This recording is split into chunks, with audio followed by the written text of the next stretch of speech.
জাকসু নির্বাচনের প্রচার শেষ হচ্ছে আজ। এ নিয়ে জানাতে সরাসরি যোগ দিচ্ছেন সহকর্মী দেওয়ান ইমন। ইমন, আপনি আমাদের জানাবেন ক্যাম্পাসের পরিবেশ কেমন দেখছেন, আর শেষ মুহূর্তেও প্রার্থীরা ভোটারদের দ্বারে দ্বারে কি যাচ্ছেন কিনা, বা প্রচারণা কেমন দেখছেন?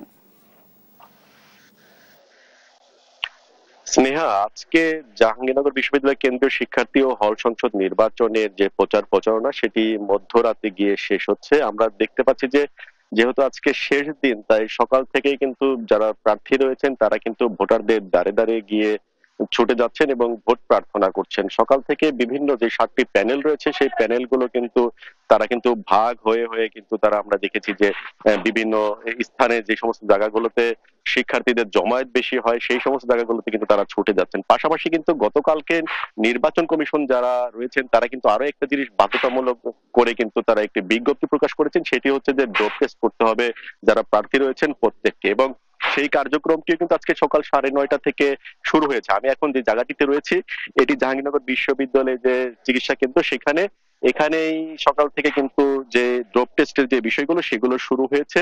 আমরা দেখেছি যে কিছুক্ষণ আগ পর্যন্ত যিনি এখানকার যিনি দায়িত্বপ্রাপ্ত চিকিৎসক রয়েছেন তিনি আমাদেরকে জানিয়েছেন যে 6 জন ইতিমধ্যে কিন্তু তাদের ডোপ টেস্টের জন্য যে নমুনা সেটি কিন্তু জমা দিয়েছেন। এবং আমরা কথা বলার চেষ্টা করেছিলাম যিনি ডোপ টেস্টের এখানকার যিনি কমিটির প্রধান রয়েছেন তার সাথে। তিনি যেমনটি বলছেন যে ডোপ টেস্টের বিষয়টা শুরু থেকেই তারা তাদের যেই বিধিবিধান সেটার মধ্যে রেখেছিল জাকসু নির্বাচনের।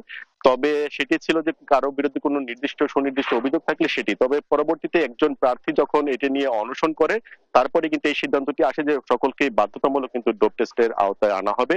সেই কার্যক্রমটি কিন্তু আজকে চলমান রয়েছে। তো এই ছিল আমার কাছে স্নেহা জাহাঙ্গীরনগর বিশ্ববিদ্যালয় কেন্দ্রীয় শিক্ষার্থী সংসদ ও হল